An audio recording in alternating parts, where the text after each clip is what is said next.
UFO Paranormal More. It's another meeting here, and it's not recording. No, it is recording. Never mind. Go ahead. Do it. Start again. Okay. Welcome everybody to UFO Paranormal More. I'm your host, Ray Kosulandich. I have a great guest from Canada by the name of Ileana. Did I say that right? Yes, Okay. Kapolnik. I'm sorry, I'll get it right yet. It's She'll kill okay. me. But anyway, go ahead and explain how your life started. You were an abductee and a contactee, but how everything and when it started, what age and everything. And then just kind of go from there. And then we'll have some questions and answers. She is such a beautiful woman. So go ahead, Ileana. Well, it all started when I was 2. I was abducted by the Reptilians. Basically, it's the Hydra Reptilians, the green ones.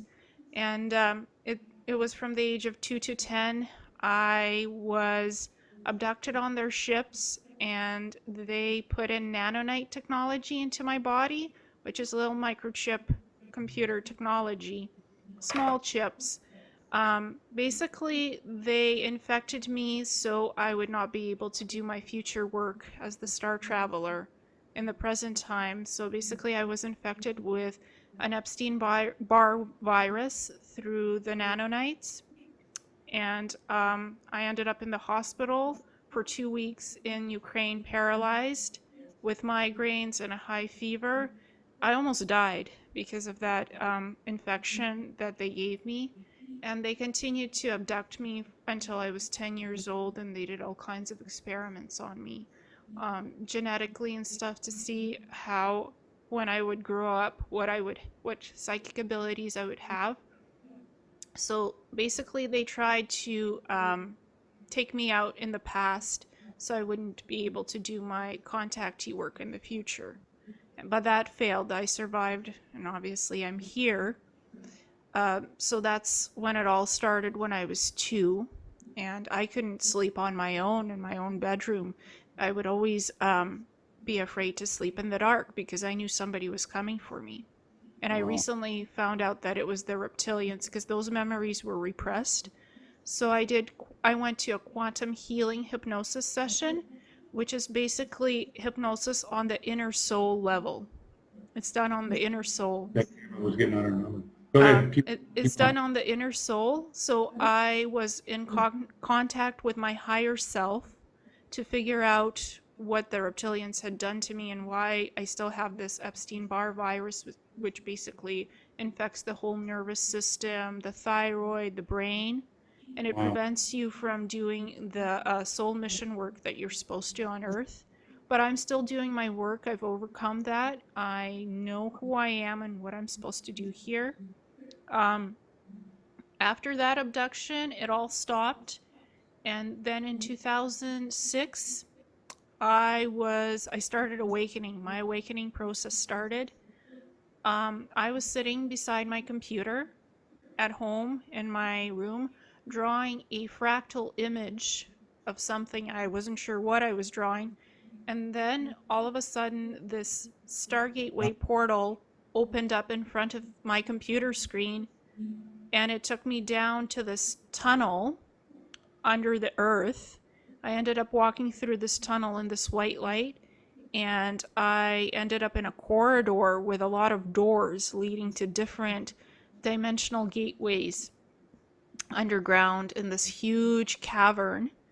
And this is inner earth with the Agartha Network. That's where I ended up my first time having a contact experience. They told me I was in the city of Telos, and they had this huge meeting of 200 beings from the Agartha Network. And they were talking about how to get the reptilians out of our star system, out of the Milky Way galaxy, and they had these iPad types of tablets. It's gone now. So we sat there, and these 200 committee members had asked me to join in their meeting. And they were all wearing white robes, basically, so I knew they were on the good side. not all of the Agartha Network groups are benevolent, but these guys were benevolent. They want the reptilians out. So the meeting was about figuring out how to get rid of the plasma cannon weapons on the reptilian ships, so these ships can't decloak planets and also other space stations that the Galactic Federation has of the benevolent councils. So that's what the meeting was about. And then 10 minutes into the meeting, these 13 council elders came in these basically brown robes, and they are the first Cedar races from the Lyra star system. So they've been on this planet for a couple of billion years.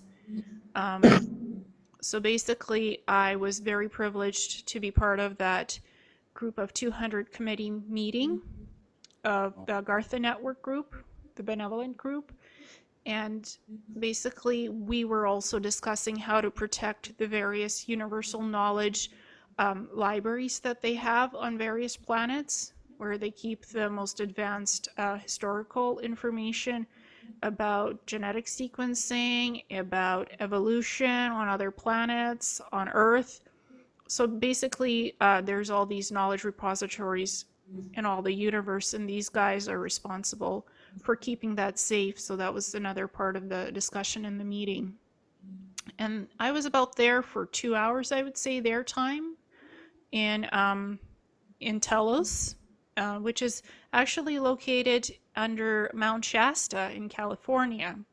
That's where these Agartha Network breakaway civilizations live. So that's where I ended up.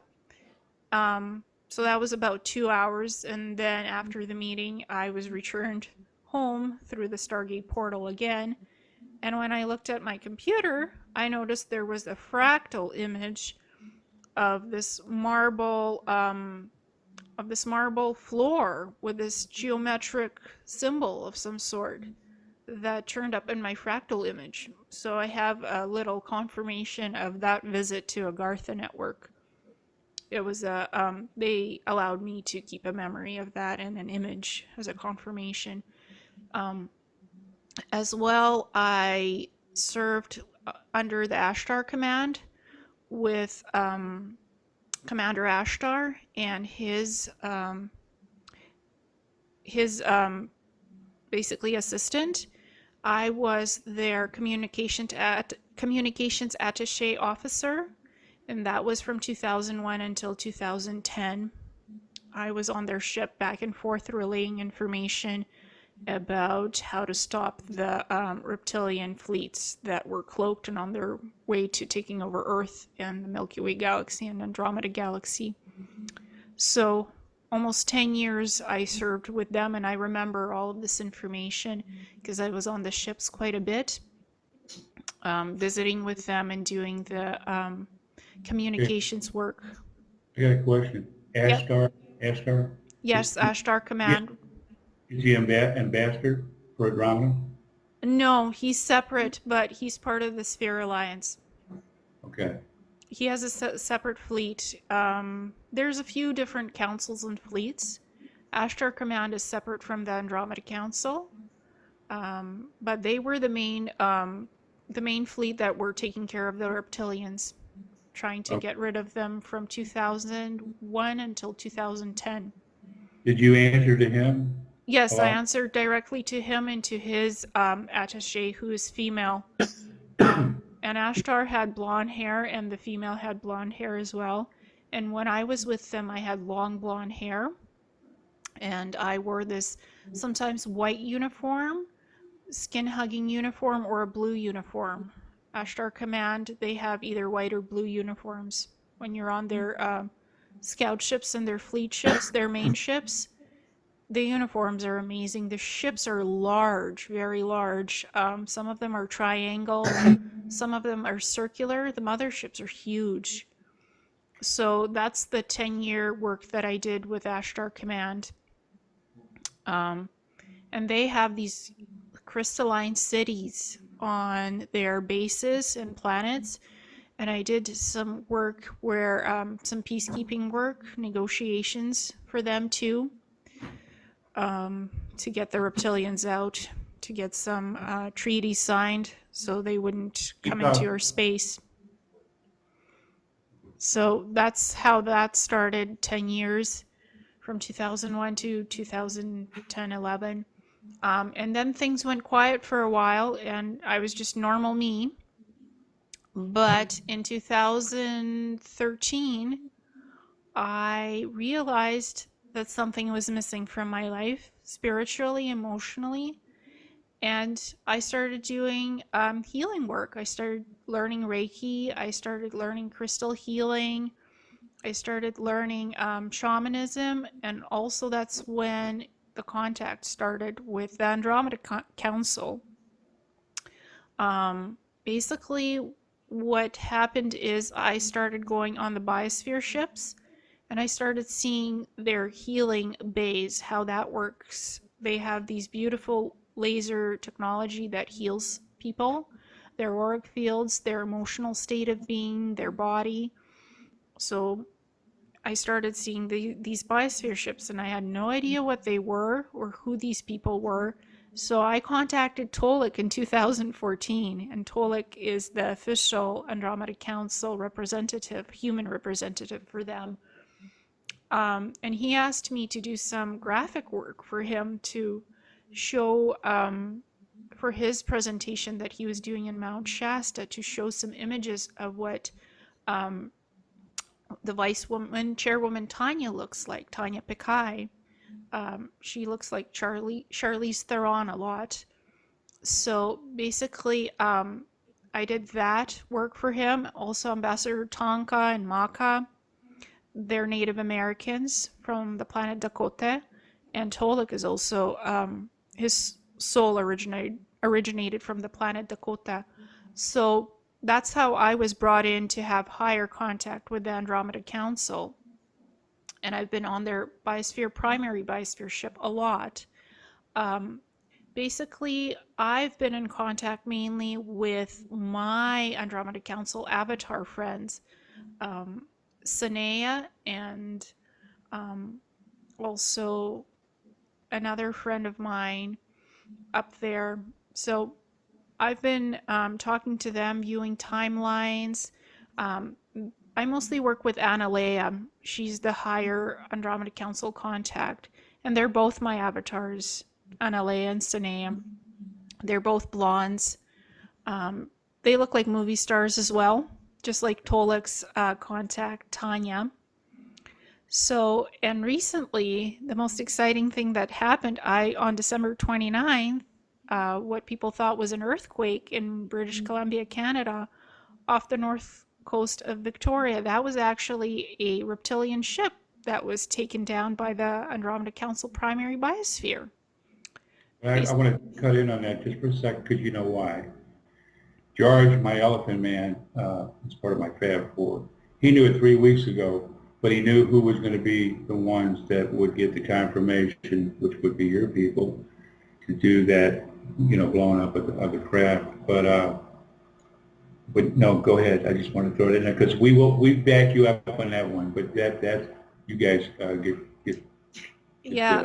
In the beginning of December 2015, I was given a warning by Ileana on the biosphere ship that something big was coming, that they were going to be taking down a reptilian craft, and I was warned that there might be a sensational type of an event like an earthquake, but more of a boom blast, and that's what it was. And I was told to basically secure all my goods and belongings, anything that was in my meditation room. I create crystal staffs from wood and crystals, so I was told to secure those things to the wall, to bolt them down and take down some stuff from the walls and put it on the floor for a while, because this blast would happen either December 23rd or December 29th, 2015. So I was told 3 weeks ahead that this would happen. So I knew I couldn't tell anybody else because it was a classified op. I couldn't talk about it until after it was over. So when it was happening, they took me up on the Andromeda biosphere ship, and I saw this huge laser beam fired off from the ship I was in one of their viewing decks. So I was watching with Ileana as they fired the beam. It's a plasma type beam that was super fusion beam that was fired off right underwater where the reptilian spaceship was traveling. So the reptilian ship had 100 crew members on board. They had 10 reptilians, and the rest were human cabal crew members on the ship. They were traveling to destroy a Stargate Way portal in the Canadian Rockies that had recently opened up when the full moon was on December 23rd. This portal is basically, it was activated to raise our DNA codings, to help create more uploads and downloads for our DNA sequences for our evolution in the planet. So these reptilians wanted to destroy the Stargate Way portal. So their ship was underwater off of the coast of Victoria. It was traveling deep underwater. And at the same time that I was on the Andromeda ship, I was also part of my soul essence was on Earth watching the ship underwater, how it was traveling.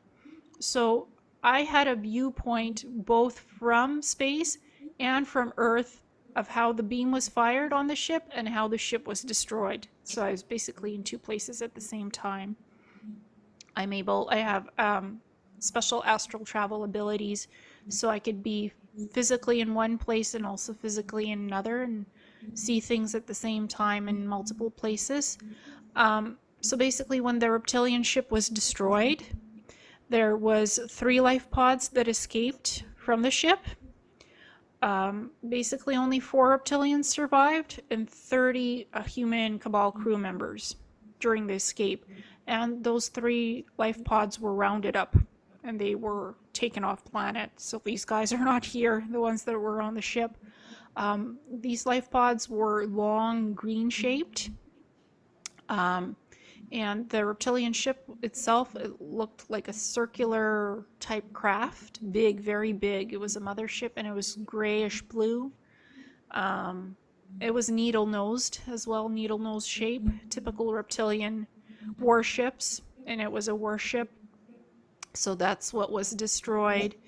And then afterwards I was in meetings the whole day on December 30th with the Andromeda Council on the primary biosphere ship with Ileana, Sanea, and Chairwoman Tanya was also there, and we were discussing how I would create the presentation of the special report of how the ship was destroyed. So I had to create that, and they wanted me to put in some images, and they showed me the reptilian ship and what I had to put together. They also told me that there would be 5.5 earthquakes on the Richter scale in the United States because there would be other combined missions to destroy underground bases. Right. And starting in end of 2015, 2016, mid 2016. So they said to expect more shakeups, basically, because it's coming and the work is being done. I think that's being done in combination with George. Right.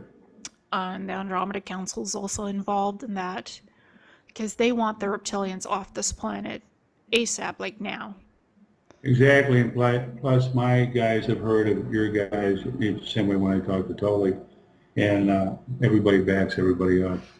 And it's on the same mission of getting rid of the reptilians, if there's any Orion Greys, because they're usually with them too, and a clean house. And did you also hear about all the underground bases being kind of blown up and to help Mother Earth down the road as when she gets ready to do her thing?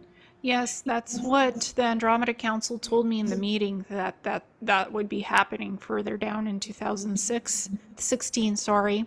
That work would continue, and there would be cooperation between Andromeda Council and other benevolent races to do that work in conjunction together. So the Andromeda Council will be doing some work with some other races benevolence, like George, the Elephant Man. So that's what I was told. And the meeting was about 4 or 5 hours. And because they wanted me to post the presentation as soon as I could after all of this happened, and I talked to you, so you knew prior that I was going to post this stuff up, and so we had confirmation with each other that this was happening, and you knew about this as well. So Exactly. But that was awesome, what the work you did too. oh, thank you. I also do a lot of work with other councils like the Asarian and the Zarian councils. People might not know about them, but they're very highly evolved 10th to 14th dimensional beings. And they've been teaching me how to build light bodies, actually. With all of this evolution happening into the crystalline transformation of the human bodies. So they've been teaching me this work, and they said that many benevolent councils want to make contact with Earth and offer us different, basically different offers who we want to join up with in the galactics. Yeah, that's in there. And the Andromeda Council wants to be the first to make the contacts, of course, but there's many races. There's a lot of cloaked ships parked beside Earth right now. And so I'm in contact with different benevolent councils. I'm not just a contactee to the Andromeda Council. I do a lot of work with other benevolent races, and I'm basically a universal peacekeeper type person, and I'm a star traveler, so I've been around for billions of years. I've experienced all kinds of dimensions from the 3rd to the 14th and even higher. Yeah. So just wanted to add that bit in, and I've been on many different ships, so my experiences are vast, and since awakening I've gained a photographic memory and an eidetic memory. So I remember all of my experiences with all of the races that I do work with all of the star nations, the galactics, and I also do work with spirit guides. So it's not just the galactics I do work with. I have a spirit guide named Lael, who is a bald eagle, and also a lion named Alfeel. So, and I worked with them to destroy some of the HARP machines. Okay. Yeah, because some people might have heard of Corey Goode and his work with the secret space programs. Exactly. Yeah. And his visit to Mars. Well, this rogue group called the Interplanetary Corporate Conglomerate makes very advanced technology that they trade with 900 other races. Some of them not so good. So this ICC corporation basically makes advanced plasma cannon technology that they supply to the Earth cabals. And in May, they wanted to create this huge earthquake here in near California and also Alaska. Something like 8.5 on the Richter scale for California and a 6.97 something for Alaska. So Yeah. they received new technology from the ICC to upgrade their HARP technology. They received new lasers. And HARP is basically weather modification technology. Right. So the ICC supplied the Earth cabals with new HARP laser technology. And Lael and Alfeel showed up at night to my house and said, "Want to go on a mission?" And I said, "So what's the mission? Want to blow up some HARP technology so these 2 earthquakes don't happen?" I said, "Sure, why not?" And I went up and I destroyed the circular spinning rings that make up half of this laser technology that was just installed in May. And they were planning these earthquakes between May 23rd and May 29th of 2015. So I basically put the HARP technology out of commission, and that was near Alaska Anchorage. That's where the main HARP is. I agree. Me and you had talked, because I told you how important you were in this, you know, besides myself and the Andromeda Council and other good ETs, that with George too, and I know your people are going to get in all this. They're going to get rid of all the CERN's HARPs and all the chemtrails. Yes. And besides the underground bases, and you heard a lot about that on the chemtrails too, didn't you? Yes. I don't see much of that in Canada though, because they mainly focus on the US with the chemtrails. Yeah, I noticed that. No, hardly nothing in Canada at all. No. We are Smalls like that too. Yeah, so basically, and I also went and fiddled around with the main CERN in Switzerland. Um, Alfeel asked me, can you please disable that for a while, for the next couple of months, because we want the energy waves to continue coming in for Earth evolution. And they were planning to fire off CERN at full capacity to prevent those energy waves from coming in. So I basically went in around August, mid-August. I went in and I fiddled around, destroyed some of those circular rings. They have same rings on that CERN in Switzerland as they have on the HARP machine in Alaska. Same company provides same technology, ICC, for the CERNs as well, for Mars, so not surprising. Yeah, I agree on that. So I blew up some of those rings and I tinkered around with the software hardware on the CERN machine, and it was out of commission for a couple of months and still out of commission again. Because George has come in as well and worked on the CERN to disable it. So thank you, George. Yeah, Much there was appreciated. two laser beams that really knocked that out to where they couldn't even refix it or anything like that. But yeah, he's my man. He's number two man. What have you heard? What have you heard about Valiant Thor? I have not heard much about Valiant Thor, but I know he's going to play a large role, and he might be chosen to be a spokesperson for George, possibly. I've Yes. heard that. Um, and just coming back to the CERNs and the HARPs, when I destroyed that technology, I physically went in with my soul essence and did that. I used my own electric energy, bioenergy from my body to destroy this technology. I also accessed some cosmic ray energy from the universe to help me out, the cosmic energies, just to let people know how my abilities work and the work that I do. So if I go on a mission, a part of my soul physically leaves my body and goes in its light body to where I'm needed to work the energies to destroy whatever is asked to be destroyed or tinker around with it. And I never kill people. I try my best not to harm anyone while I'm destroying these things. Right. Sometimes life is lost, depending on what's going on. It's part of the missions. All missions are different, never the same. So I just wanted to let folks know about that a little bit. I agree because you probably remember it was 2011. I forget this date when the Procyons, uh, one of the Andromeda Council planets, Yes. and I never met the good vegetarian reptilians, shot that laser beam that blew up the reptilian Draco reptilians. But what they were afraid of, it caused a 5.0 earthquake that might have killed some of our humans. And that was in there. There was nothing they could do about it. But other than when they shot that sonic blast, Yes. that really blew up quite a few reptilians. Yes, exactly. And these sonic blasts that the Andromeda Council biospheres are capable of firing off to destroy reptilian ships and any other ships, they're very focused in. So it's very good. They focus in on the target, so there's minimum damage to anything else. It's very localized exactly to the target that's being destroyed, so no other life is lost, hopefully. The technology is very advanced. It's thousands of years more advanced than what we have on Earth right now, and the basic human technology that we have access to. So it's very advanced technology. It's beyond what we currently have right now on the planet.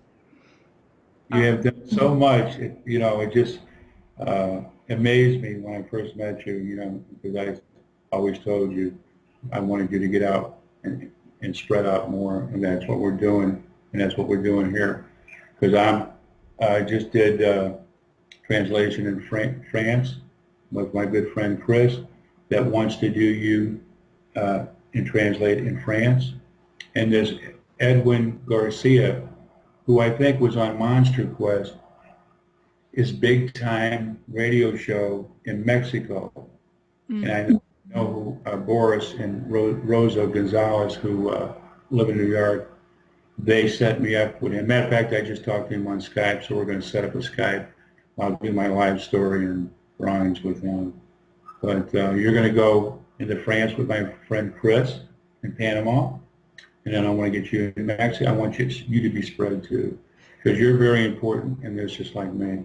Oh, thank you. I try to be humble and keep this work humble. If anybody ever wants to invite me on a Skype show somehow online, I'm willing and able to do that. Unfortunately, I can't travel outside the country due to the infection, the virus infection, but I am online. I am fully capable of doing online stuff, and that's how I do my work. That's how I spread the message online through my website, Messages from a Star Traveler, and my YouTube channel show, Awakening Cosmic Reality Show. So you can find me on the web, on my website, and on YouTube. I'm doing presentations. I interview people on my own show, and I like to talk to people from all kinds of walks of life. Contactees, abductees.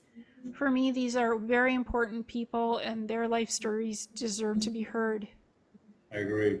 Would you also be willing down the road to do a roundtable? I set it up. Yes, of course. I'd be excited to meet Alfred, Laura Eisenhower, Well, that's, Tolk, I know. I want to get You. and Laura, Yes. me, you, and then we'll have Alfred host it. And I'll get with Alfred, because I got Alfred coming April 4th in my meeting, and Sherry Wild's coming next month, and then Alfred. But, and I'll get this out either my May or June meeting, because we're taping this, because I want everybody to hear you in my meeting, and then I'm going to throw this out on Facebook and my YouTube channel, which I'm sure you're going to do too. Oh yes, I definitely plan to, because this is a very special taping that I want folks to see how you and I interact and the work that we do. Just like we did on your show. Yeah, I know, because this has to get out, and I want people to understand you and what you have done and the ETs you have dealt with, you know, from 2 to where we're at now, where this is going. You know, you have confirmation that backs my guys up, vice versa. We're all in this together, and that's this strength that he's brung in and what the Andromeda Council's brung in and other good ETs. We might have some questions here. You got a few minutes for some questions? Oh yeah, I have plenty of time for questions and anything else you want to bring on to discuss. Sure. Ray, you got a question? Yeah, Ileana, one question that a lot of people have been asking in our meetings are what types of meditations can they start out doing to open themselves up and to expand their consciousness and to be able to connect with ET and with our universal creator and the source. What type of meditation would you recommend that people start out with that haven't really done it too much? I would recommend finding some music that vibrates with the person's heart and soul energy. It's very, very individualized. For me, for example, I do great with metaphysical music that's very soothing and calming. That's how I meditate and get into my astral projection plane of existence and how I travel outward from the planet to space and other places. I recommend starting off with something simple and easy to do. Sometimes, based on my experiences, I recommend meditations that really speak to the soul level, what the person feels comfortable with. It's very individualized. For me, I don't do well with self-guided meditations that have words in them. I do well with music. Music really speaks to the soul, especially on this evolutionary plane that we're on right now. So I would recommend people to go and look up some meditational, metaphysical music and start off from that. And really find an... How long of a period to start out with? 10 to 15 minutes per day. And find a quiet, nice place where you're not disturbed. So you could really get into the headspace of the calmness, being grounded. That's very important in meditation. And just get a little MP3 player, put on some little headphones like what I have, earpieces, and just ground yourself. Take a few minutes to do some deep breaths and go for your meditation. Go to the beach, go to the forest, sit down somewhere in a nice area outside, especially in nature, because you can really start to connect with the earth, Gaia, and with higher dimensional beings when you're outside in nature meditating. It's very important. Music plays a big part with the star people too. I've had John Martin, who has used music to bring them in, and it plays a big part. But there's something else I wanted to ask you too. Oh, like when we did the taping of me and you on your show, when I go meet George, like he's on my TV's off, you see a headshot of him and the Nordique and this beautiful green mist behind him. And I meet my guys in person because we hug, high five, whatever. And I'm sure some of the Andromeda Council, and maybe some of the meetings, when you go, it's in real reality where you're touching and hugging the same way, right? Yes, it's most of the meetings that I go to on the Andromeda Biosphere, the primary one, is in person. I literally am beamed up to the ship, my soul essence, or sometimes what I like to do is disengage from my human body. My soul essence literally leaves the body and it travels up and hovers outside the ship, and I'm like looking in at them. Hey, hi, what you guys doing? Can I come in? So I literally float by their ships in my light body, and they can see my essence, that I'm this blue glowing being with long blonde hair, and I'm glowing blue. And I float by, and I'm usually in a white dress when I do this, or a blue dress when I'm floating by their ships. So either I'm physically beamed up to the ships, or I do it through my light body going up. It depends. Right. And sometimes it's done telepathically where I'm sleeping and somebody chimes in and I need to talk to you now, or I want to talk to them. So I do it telepathically. I have ocular implants in my brain. So it was given to me by the Zarian Council when I helped them with creating the light body work. So I can record everything that happens to me. That's why I'm able to match up images of what all of these people that I meet, all of these star beings that I meet, how they look like, what they do, because I have the ocular implants. What I was told by the Andromeda Council is that Earth is a living library repository, and that the internet plays a huge part in this, because many people often draw graphic images of what the star beings look like, what the ships look like, what the technology looks like. Right. And if you have telepathic communication with your contactees, you can match up what they look like to the information that's on the internet, the images, the graphics.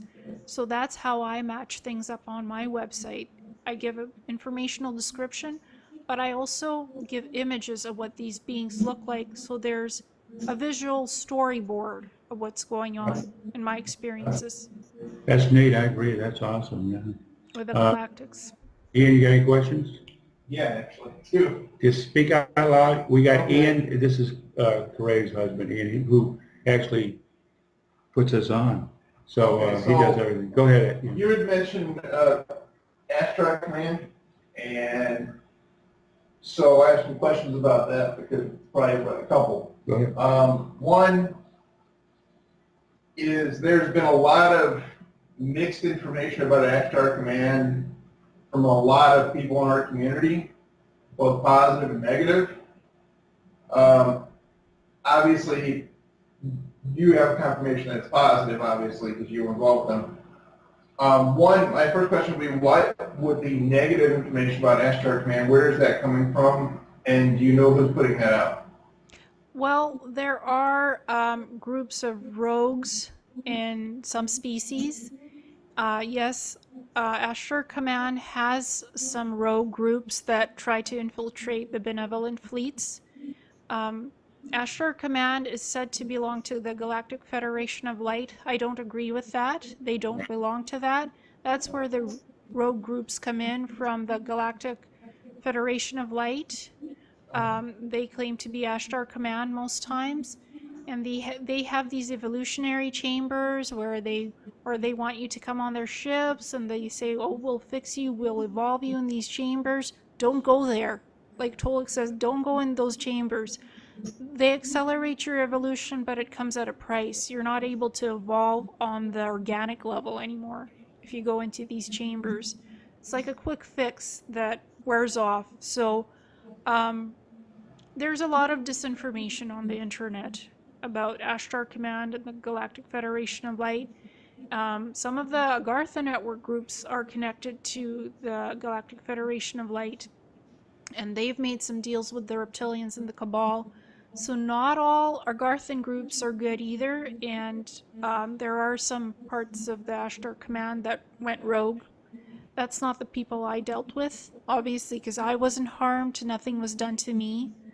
I helped to get rid of the Reptilians. So just be careful in the information that you disseminate. And the word confederation, you know what that is. That's not good. Yeah.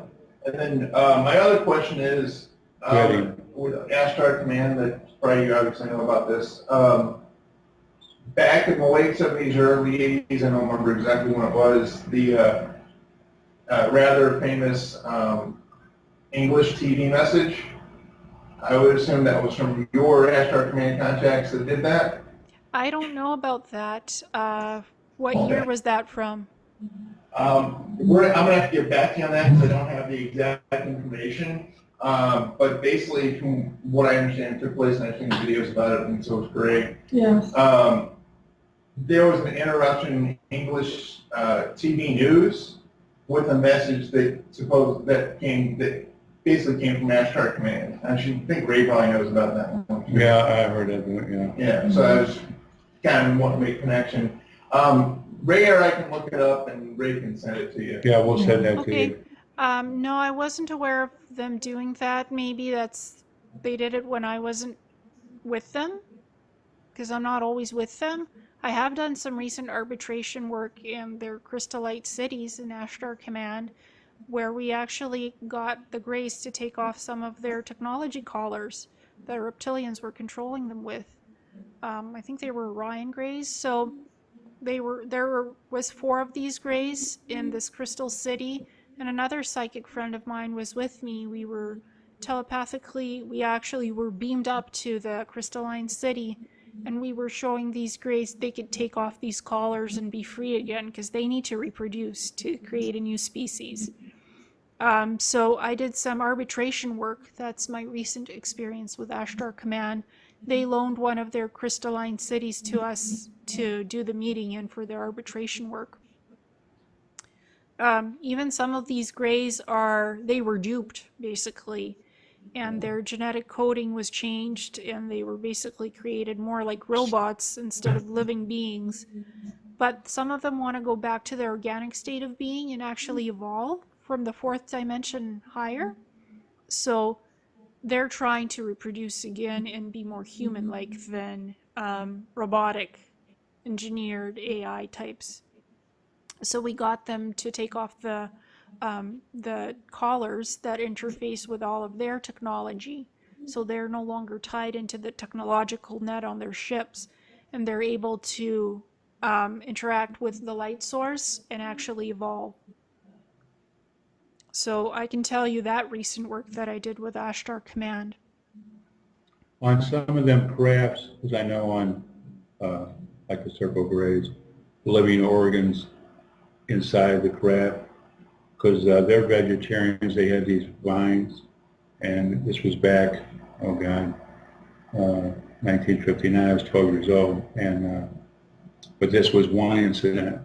We saw these like coax cable all the way around the inside with these real vines, and then they had these handprints of like 7 Circle Greys, this way, whatever. Like one would raise the flying saucer, one would shift it or whatever, or make it disappear.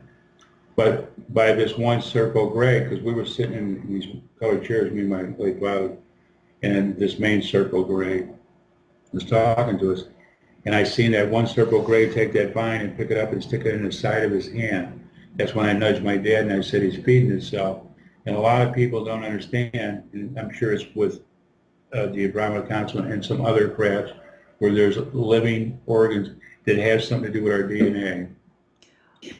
Well, what the Andromeda Council biospheres use is bio-living technology. It's not organs, but it's alive. It's like energetic networks throughout the whole ship that are living biomaterial that create their spacecraft, that create their living environments, furniture, their technology. That's created with bio-living matter, actually. But I heard it has something to do with us. When you probably had this happen to you, but I know it happened to me once, where they make you take this pill to get on this craft, or you can't get on because it has something to do with your DNA. No, my bio-living essence is already energetically up to the point where I don't have to take anything. I can just go where I want on the ships. Because I worked on myself spiritually, so my soul essence is very high in vibrational frequencies. I could shift from the third dimension to the sixth, to the eighth, to the fifth, back and forth and higher. I can go to higher or lower densities without any issues, because I've overcome having a virus implanted by the reptiles. So I've learned to adapt and evolve according to what's going on in my life, and just get past things very quickly and move on. So my energy frequencies are always adapting and going higher and higher vibrational energy. So I just modulate my frequencies to where I need to go and just adapt to the environment.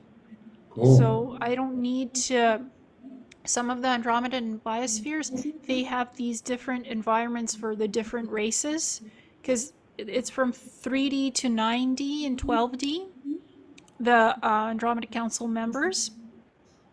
So they have these different living environments for each race that are on the biospheres, that are living there or doing work there. And I can go into any of those different living environments and interact with these beings easily. I just modulate my frequency higher or lower depending which environment I'm in, which level of the biosphere. Right. And they have 26 levels, so sometimes 30, depending on the size of the biosphere, because they're circular ships, huge motherships. Right.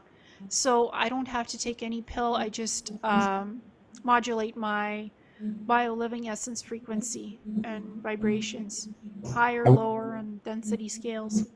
I understand it now. I wanted to bring it up because Tolik had to in one incident, and I did. I think when they took him back to the 1840s, but they took him back like 3 times.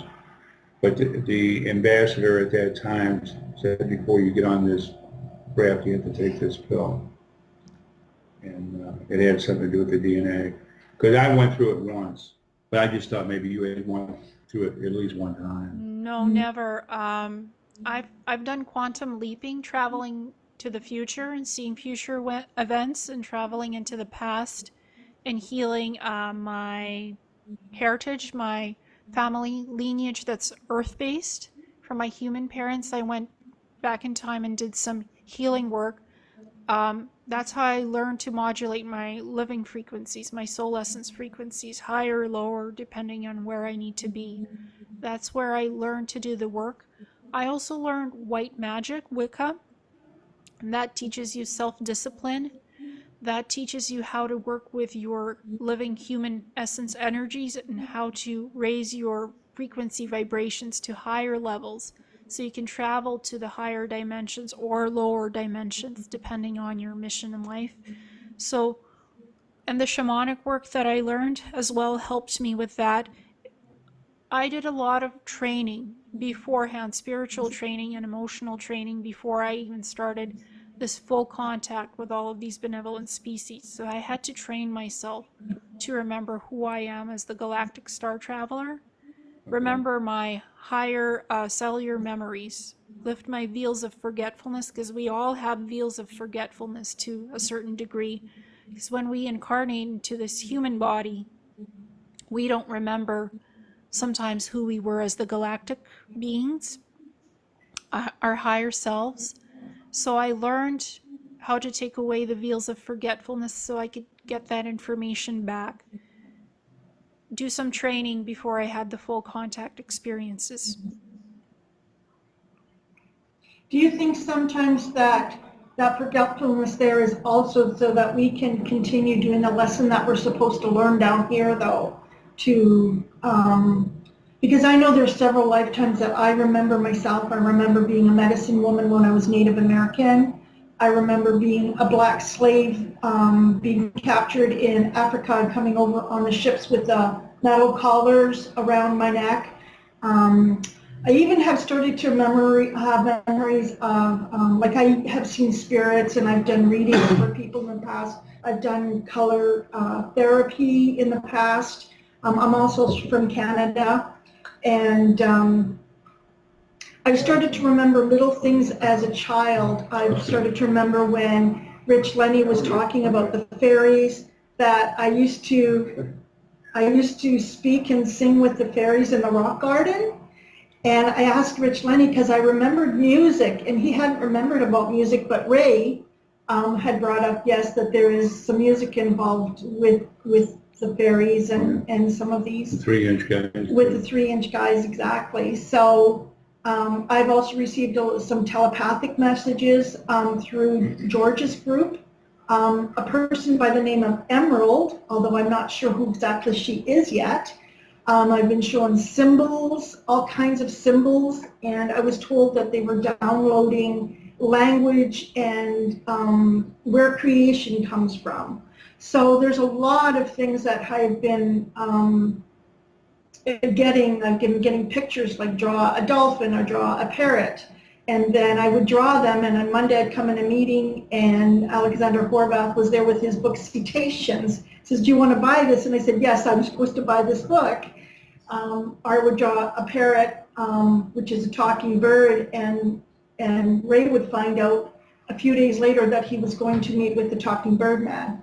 So it's very interesting how some of these things connect even with myself, and I get information and give it to Ray, and he says, yeah, that's exactly correct. So I'm starting to receive a lot more information, and I'm seeing StarCraft and things of that nature. And I'm very anxious because I want to start doing astral traveling and things like that, and I'm a little bit stuck, it feels like. But I'm being patient because I know there's only so much a person can handle, and it's only going to happen when you're ready for it. Exactly. You start to remember these things when you're ready to receive them.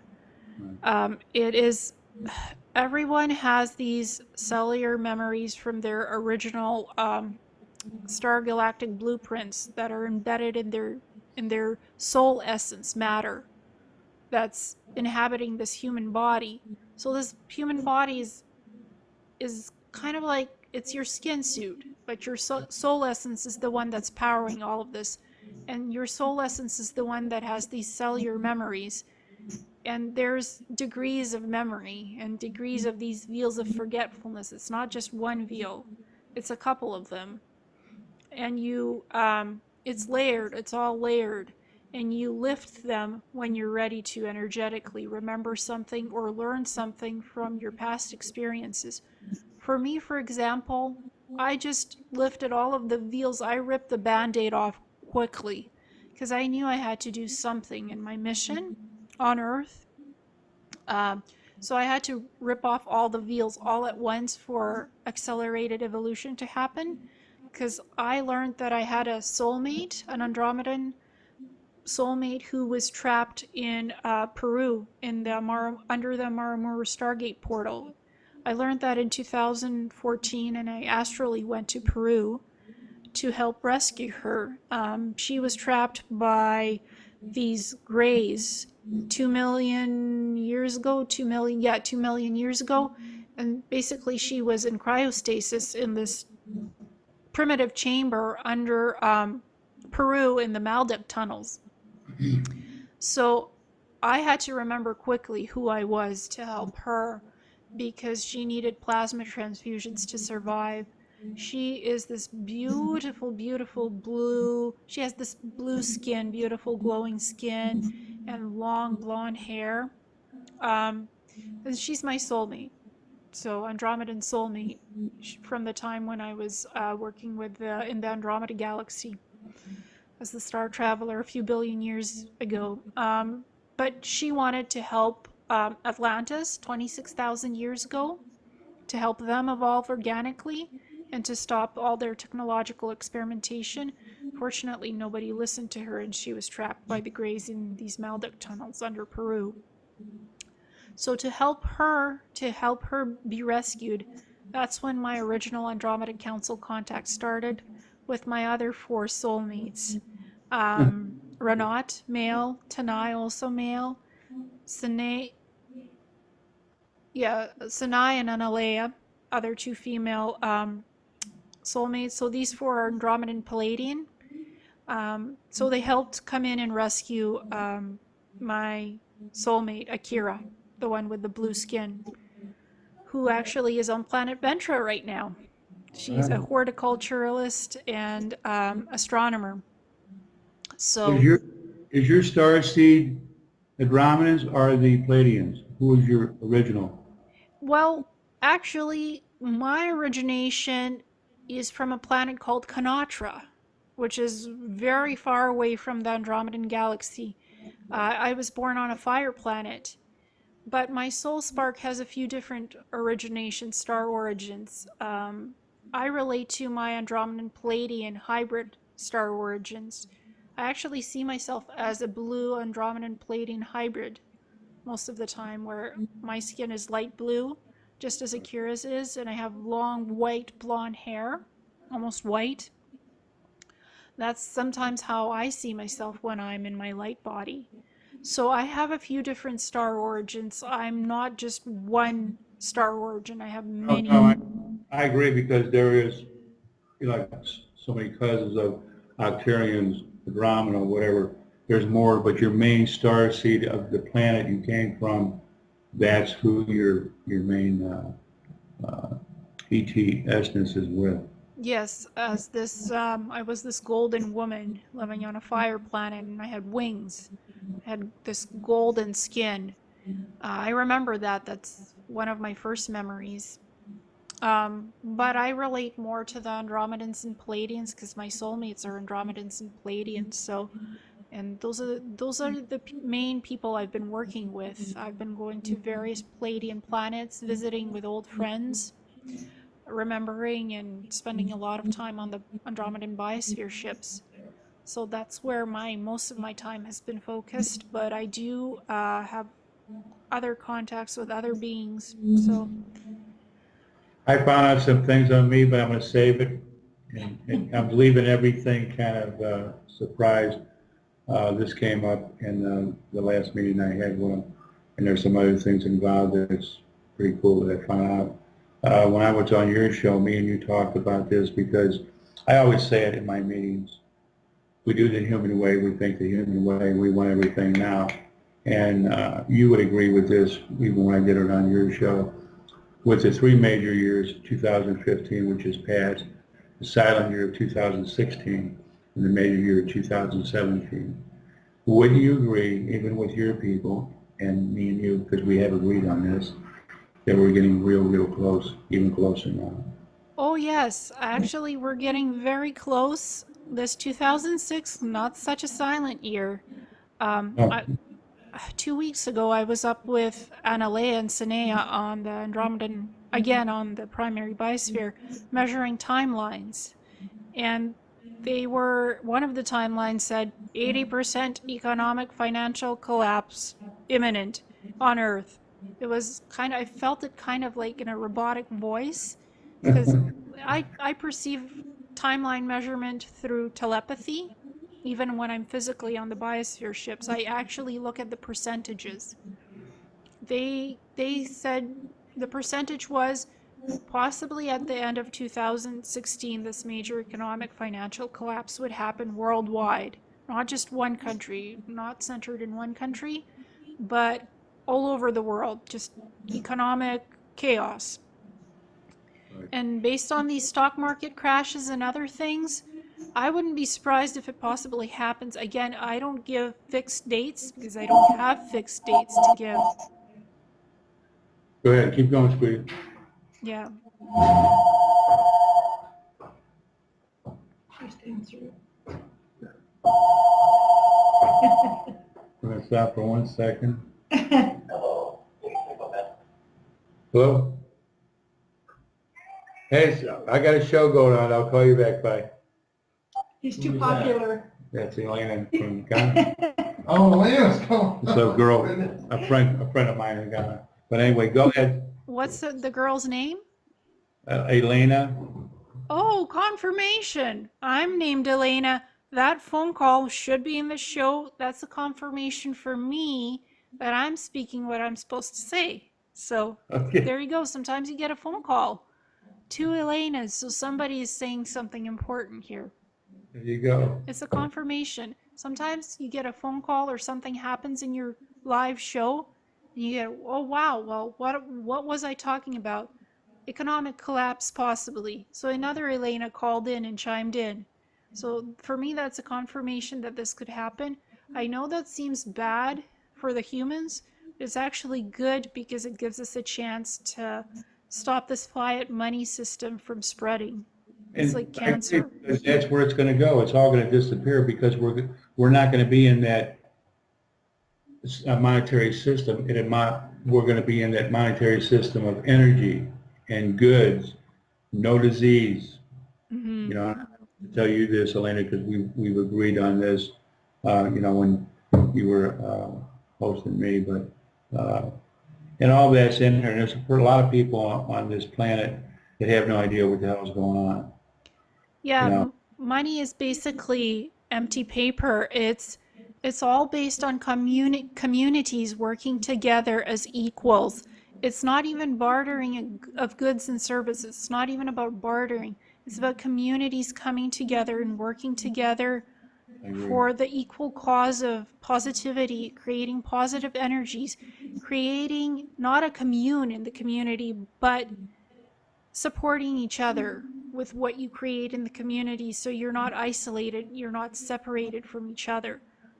I don't know what my neighbors are doing or who some of my neighbors are because they don't talk to me and I don't talk to them. It's all isolationist right now, separated. We are separated from each other.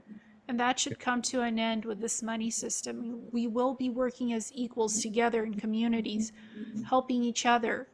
And through the energy of planting food, creating positive, clean energy sources, that'll make the money go away. Oh yeah, I agree. Yeah.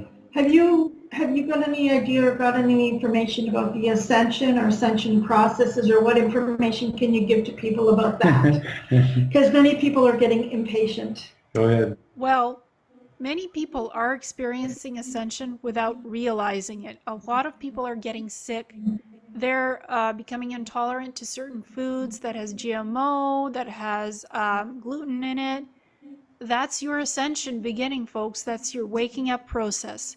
So, or you can't tolerate certain smells or sounds, or you can't live in an environment anymore. There's something in that environment that's triggering you. That's part of your ascension. That's part of the awakening ascension flu, basically. They have headaches, they have food intolerances, they're allergic to lighting, fluorescent lighting, and other types of things, weird things, you know, or they're electrically charged, where you touch some piece of metal and you get a zap because you have a lot of energetic frequencies building up in your body.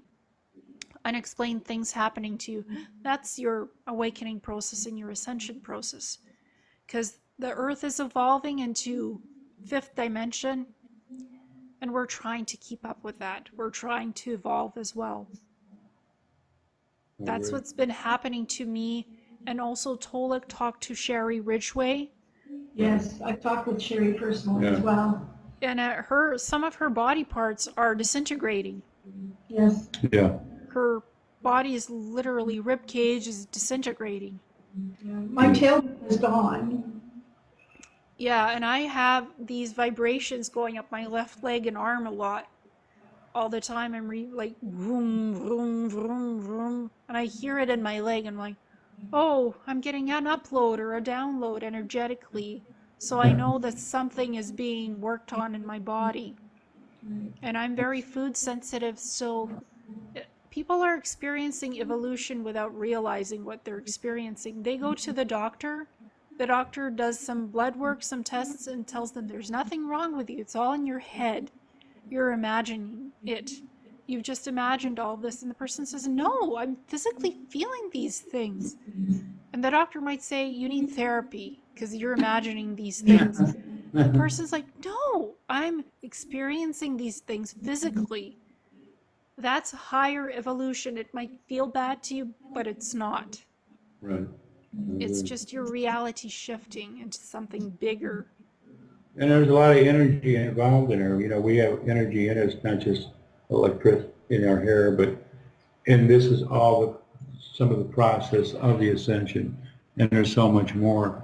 But to get people to really understand it, you know, especially people that ain't into this paranormal world as like me and you, and that have never had anything happen to them, because they've never experienced what me and you have. Right. Okay.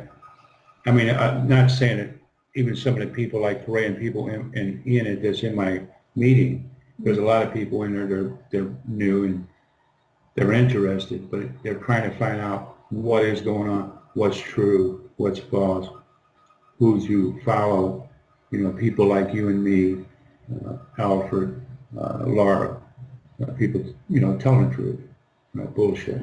Yeah. It's difficult for some people to kind of imagine if you haven't seen spirits or spirit bodies or had telepathy happen or wake up and your room is full of floating symbols and bright lights and things like that. It's hard to imagine that could possibly even happen. And so when you don't have something going on, it's like, why is this happening to other people and not to me? And I know a few members of Ray's members in our group have said that. Why is that happening to you and not to us? Well, you know, Ray has, you know, always said too, you have to live life with love, you know, do loving things for each other, treat each other with respect and kindness. You know, like you said, help somebody cross the street, pick up somebody's bags for them. Be thoughtful about your intentions and who you are as a person, and that will also help raise your vibration, and people don't realize how important that is. And the biggest thing I say to my people, and I know you do too, there will be no negativity ever where we're going. It's gone. Yes, we're working, a lot of people are working as a collective in groups right now with positive thinking, signing petitions, like, okay, have full disclosure, disclose all the secret space programs and the advanced technology. I've seen a few of these petitions floating around on Facebook, and I've went and signed them because I want this out there. The collective is putting their energies towards this happening. People want full disclosure. The X-Files are back with new shows. Right. Yeah. They're talking about chemtrails, they're talking about FEMA camps, they're talking about economic collapse, the government conspiracy, how they want to depopulate us, all in the first show. And they're showing this anti-gravity, reverse engineer technology that the government has created, that private corporate groups have created, that clean energy technology is available. In the first show, this information was told and shown to us. Exactly. And also this new show called The Expanse, which is a show that takes place 200 years in the future, where humans have ventured out in space, living on Mars and on asteroid-type planets, doing mining operations, and how basically the corporate conglomerate has taken over certain aspects, military and the mining. Guess what? This is already happening now on Mars. So this is just a disclosure of what's already going on now, not 200 years in the future. We're already out in space on Mars and other planets. They've been colonized. The last 7 years that we didn't know. Yeah, I agree with everything you're saying there. And I love it with they're only like, what, I think 6 episodes we get to watch of the new X-Files, but because I think they're going to get ready to do the lizard reptilians next Monday. Yes. But so much more are going to be in. But it's all about the truth, because even when we watched the X-Files back when it started, between abductees and contactees, these were real situations that really happened. It's just like you just said, it just happened in these last episode. There was two things that I read that the creator of X-Files, back when they were doing the original show, he was afraid the FBI was going to shut him down. And then he said somebody from an organization came to visit him, and the guy told him, what you have in the show is a lot closer to reality than you really think. Yeah. Okay. Yeah. It's about opening your mind and perception. Exactly. I've heard this saying, life is stranger than fiction, which is so true. And I'm an intuitive empath, so I see ghosts, I see spirits, I see all these geometric symbols floating in front of me. I see all kinds of energy. So people are awakening, and some people are just natural intuitive empaths or psychics. And they're scared of that because they don't know what's going on to them. They've just awakened and they're looking for answers, and they have more questions than the answers. Oh, yeah. So they're coming to people like us to see this stuff, to learn. Have you heard of the music? Because I've gone to sleep and suddenly I'll hear this organ music and trumpets and everything in the background and people laughing and celebrating. And it's just amazing to hear all this beautiful, are you am I tapping into another dimension, or what am I doing? Yes. What is happening? Yes, I've heard violins and I've heard flutes, Native American flutes in my head. Sometimes it's a signal that something big is coming, something good, or it's you tapping into the higher dimensional frequencies, vibrations. You're going into another realm and seeing and hearing what they're doing up there, and you're like, oh, wow. And this happens subconsciously through your dream state, because you're half awake in your dreams now. Well, I was fully awake when this was going on. I have a CPAP mask. I took off my mask and I said, Ian, do you have the radio on? And it was silent. Put it back on again, closed my eyes, and there it was again. And I was so disappointed when it ended after 20 minutes. I wanted to listen to it all night long. But Well, and like you said, it could happen in your waking state as well. So it's just your vibrations are uplifting, because we're processing so much energy coming in through the body, through the etheric, through the emotional, through the physical. So a lot of people are starting to hear music, starting to see symbols, letters, start to even speak in different languages. I've started talking in various other galactic languages, light languages, healing languages, just other languages. One time when I work in the library, in university library, and I work in the evenings, and I started talking in Chinese about the old Chinese dynasties. And my colleague is Chinese, and she like turned around, looked at me funny, and was like, why are you talking about the old Chinese dynasties? How do you know Chinese? I'm like, I don't know Chinese. It's just something that came up. Don't pay me any attention here. So it's just little bits and pieces of evolution happening everywhere, and people experiencing brand new things they're not used to. So, sometimes people will blurt out weird things in another language because they're in a different time and space, in a different realm, and they're experiencing something because they see it to them as very real, and it is. And they enact it into the 3D that is here on Earth.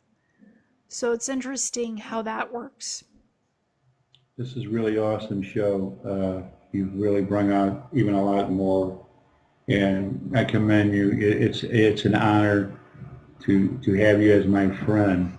Is there anything, other than your email, anything you want to leave with people that you've never said that you wanted to always say?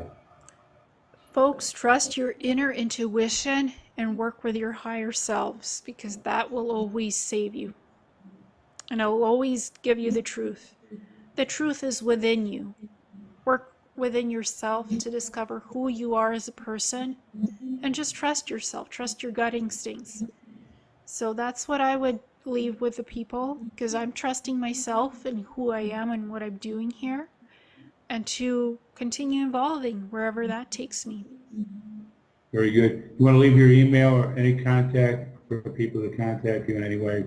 Your website, whatever you got. Well, people can contact me on Messages from a Star Traveler. If you just type that in Google, Messages from a Star Traveler, I'll be the first thing that pops up on Google or anywhere else in a search engine.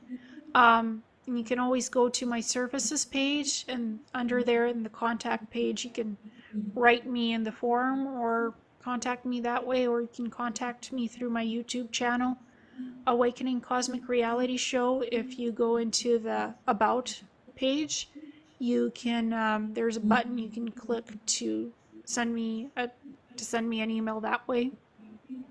Cool. Yep. And I'll get with you, I'll email you, well, because I'm going to get a roundtable going. With, Okay, sounds good. And we're going to stay in touch. Anything happens, if you need me for anything, you know I'll be there. And again, it was a pleasure. I can't wait for my people to see this. This is awesome. Thanks a lot, sweetie. Thank you. You guys, it was beautiful. Bye. Take care. Great show. Bye.